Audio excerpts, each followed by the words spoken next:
Sziasztok! Pintér Kuti Andrea vagyok, üdvözöllek benneteket ismét. Ma bemutatom nektek az Ideogram platformot, amiben a mesterséges intelligencia segítségével képeket fogunk készíteni. Az Ideogramban készült képeket felhasználhatjátok a közösségi médiában, megmutatom továbbá azt is, hogy hogyan tudtok vele logót készíteni, ezt a videó befejező részében fogjátok látni. Tehát ki fogok arra is térni, hogy vállalkozói szemszögből hogyan tudjátok hasznosítani ezt az egyébként nagyon jó kreatív szoftvert, aminek a főbb funkciói ingyenesek.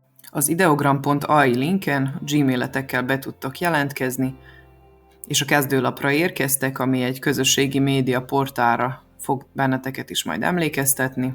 A kezdőlapon ki lesznek listázva azok a képek, amiket a különféle felhasználók terveztek, AI promptokkal. Ezeket be tudjátok lájkolni, láthatóak a felhasználók nevei, és hogy mikor készültek a képek. Lehetőség van még bekövetni egy adott felhasználót, hogyha tetszenek az általa létrehozott képek. Az Ideogram egyébként nagyon részletgazdag, kreatív képeket hoz létre, és amiben még erős, az a szöveges információ kiírása képre, ezt nagyon sok esetben helyesen írja ki, persze ő is tud hibákat véteni, de ilyen esetben is mindig lehetőség van a képek újragenerálására, és amúgy is egy generálás alkalmával már 4 verziót kapunk. Ha megnyitunk egy képet, hogy lássuk a részleteit, akkor fent látható, hogy ki a felhasználó, aki létrehozta, illetve az a 4 kép, ami a generálás alkalmával készült, azt itt tudjátok váltogatni. Illetve ez alatt található maga a prompt. Ettől valószínűleg rövidebb szöveget vitt fel az adott felhasználó, de itt van egy Magic Prompt nevű fogalom, illetve funkció, ami felturbózza a bevitt szöveget, és itt alul található még néhány részlet, mint amilyen például a képnek a rezolúciója.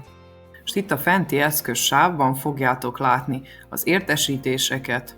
Itt, ha valaki belájkolja a képeteket például, akkor erről értesítést fogtok kapni. Illetve nézzük meg, hogy milyen csomagok vannak. Látható, hogy vannak különböző csomagok. Lehet havonta fizetni, vagy lehet 1 évre előre, ilyenkor némi kedvezményre kaptok jogosultságot. Ingyenesen 10 lassú promptot lehet naponta létrehozni, tehát 10-szer tudtok generálni. Képeket szöveggé tudtok alakítani, hozzáférést kaptok a közösségi galériához, és letölthetitek JPG formátumban a képeket. Ezzel szemben a prémium csomagokban már sokkal több mindenre van lehetőségetek, itt már szövegszerkesztésre is van mód, PNG-ben is tudnátok képeket letölteni, a képminőségen tudnátok állítani, illetve egyéb haladó funkciókra ad lehetőséget az Ideogram. Menjünk most vissza, nézzük meg a fenti eszközsávot ismét. Mire van még opció? Itt a beállítások alatt láthatjátok, hogy milyen csomagban vagytok, hány promptotok van hátra, csomagot itt tudtok váltani, kijelentkezni tudtok, témát tudtok itt változtatni. Ha tetszik ez a sötétebb téma, én maradok ennél a világosnál. Most pedig kattintsunk erre a nagy Generate gombra, és itt látható, hogy ide várja az Ideogram a promptot. Alul látható, hogy milyen típusú képeket, milyen stílusú képeket tud készíteni. Ezek fönt már prémium funkciók, ami a letöltést és a szerkesztést illeti. A Magic Prompt, ami egy speciális funkció, ami színesebbé teszi a képeteket, ezt ki lehet kapcsolni, vagy bekapcsolva is hagyhatjuk, majd látni fogjátok később, hogy mire való. Kiválaszthatjátok, hogy milyen képarányú képet készítsen, én hagyom ezt az 1:1 arányú képet, a többi opció az már mind a prémium csomagokban elérhető. Kezdjük el most begépelni az első promptunkat. Én most meg fogom kérni, hogy készítsen egy fotót az Eiffel toronyról, de nem egy hagyományos képre gondolok, hanem egy ilyen mágikus környezetben szeretném azt prezentálni. És most itt látható, hogy tehát nem fogja rögtön kidobni a képet, hanem van egy bizonyos várakozási idő, amit ki kell várni, és ezután megkapjuk ezt a 4 lehetőséget. ez a negyedik képre, ha rákattintok, akkor láthatjátok, hogy itt a Magic Prompt opció aktív volt, tehát ahhoz az egy sorhoz, amit én begépeltem parancsként, azt ő kibővítette, hogy még színesebb képet adjon vissza.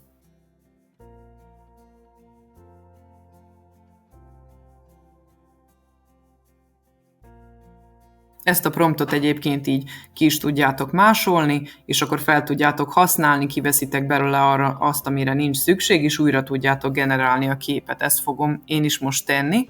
Ezt a meglévő promptot módosítom, hozzáírom, hogy nézzen úgy ki a környezet, mint az Alice Csodaországban című filmben. És mivel ezek a tündérek nem tetszettek annyira a képen, ezt az egész folytatást itt le fogom törölni. Még a Magic Promptot azt bekapcsolva hagyom, és nézzük meg most, mit fogunk kapni.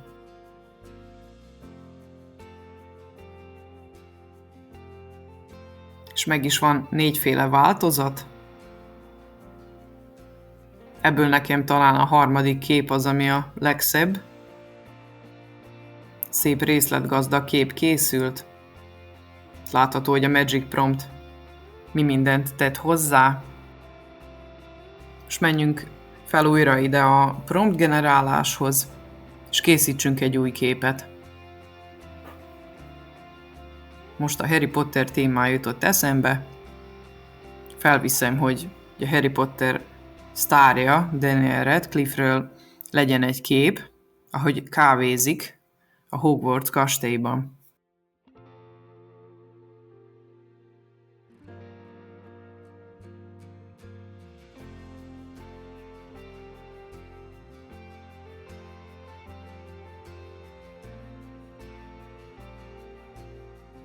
Kibővítem a promptot, amivel még szeretném, majd kattintsunk a Generate gombra, és várakozás után megkapjuk az eredményt. Hát őszintén szólva nekem egyik kép se tetszik, egy kicsit túltolta a Magic Prompt az ötletelést, de persze ezzel lehet segíteni. Mondjuk ezt a második képet, ha megnyitom, ezek a gyertyák, ezek semmiképpen nem néznek ki jól a képen.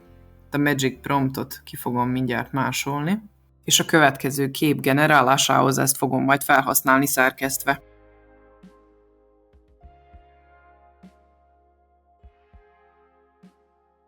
Mindjárt ki is törlöm azt a mondatot, ami a lebegő gyertyákra vonatkozik. A háttérben maradhatnak ezek az épületek, az jól nézett ki a képen. És megnézem, hogy most milyen képeket generál majd.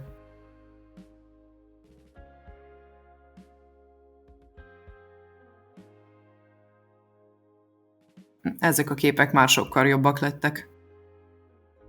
És meg is nyitottam itt az első képet.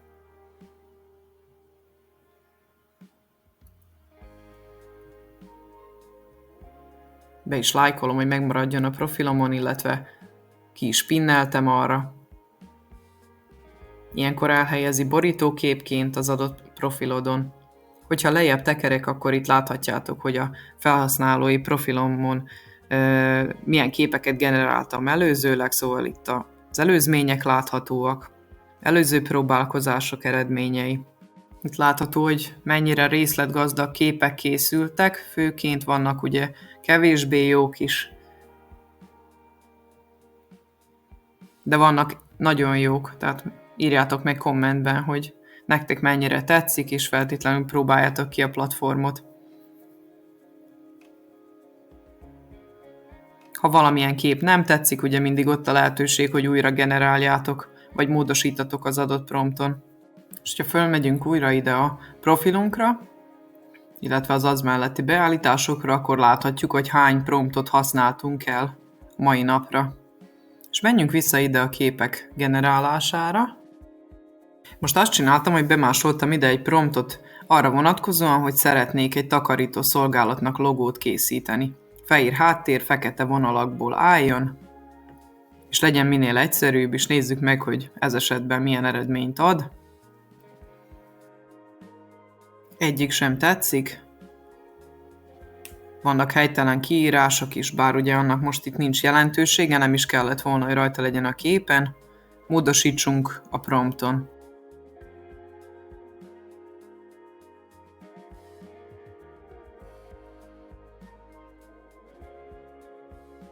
Most beleírtam a promptba, hogy ne használjon szöveget.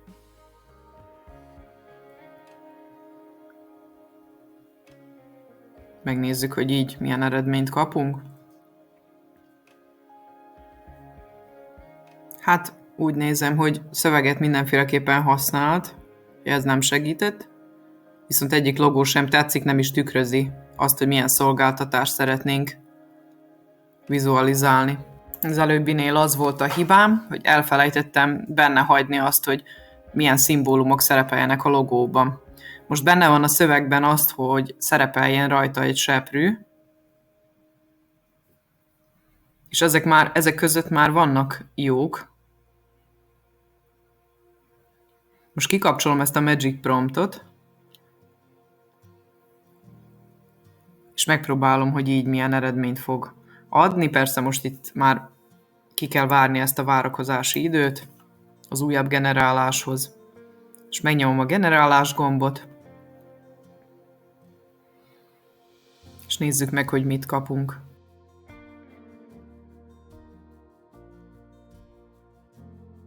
Ez a második kép jól sikerült. Ki is mentem, itt jobb klikkel. WebP formátumban ki tudom menteni. Most azt fogom csinálni, hogy átdobom a Canva felületére, és ott át fogom szerkeszteni.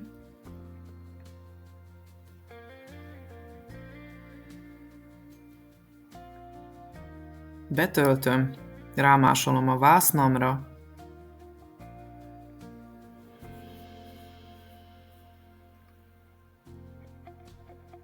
az Edit Image gombra kattintok, azon belül pedig a BG Removerre eltávolítom a hátteret. Felirat eltávolításához most rákattintok ismét az Edit Image gombra, majd a Grab Text opcióra. Várok egy kicsit, hogy a mesterséges intelligencia fölismerje, hogy hol van szöveg. Kijelöltem azt.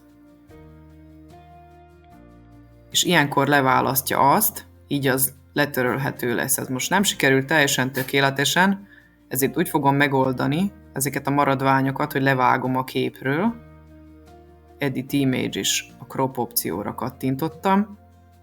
Így meg is kaptam, csak a logót szöveg nélkül. Most szeretném a szolgáltatás nevét elhelyezni a logón, rákattintottam a textre, majd az Add Text Box opcióra. És mi van akkor, ha még nem vagyunk biztosak, hogy mi legyen a szolgáltatás neve? Tehát van ilyen, ugye, hogy nincs ötletünk. Erre is van megoldás, a mesterséges intelligencia ugyanis tud nekünk ötleteket szolgáltatni.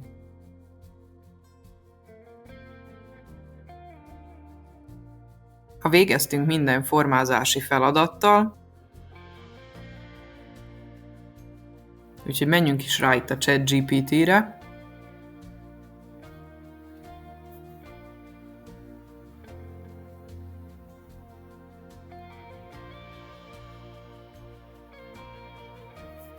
és kérjük meg, hogy adjon nekünk ötleteket, írjuk körül, hogy milyen szolgáltatás szeretnénk indítani,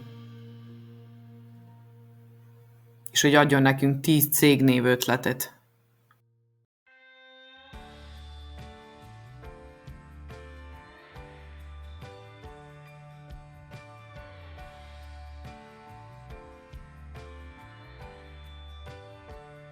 Látható, hogy a ChatGPT milyen nagy sebességgel kiköpött 10 féle változatot. Most mivel nekem egyik sem tetszik ezek közül, kérek tőle még 10 változatot.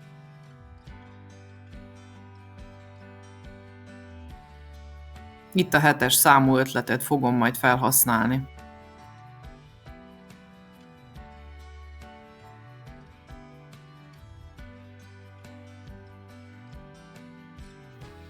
Beviszem a logónevet, duplázom az adott szöveget, és alatta megjelenítem majd a takarítószolgálat kifejezést. Megnézem, hogy biztosan minden középre legyen igazítva. Itt egy kicsit a letter spacingen állítok az alsó szöveg esetén.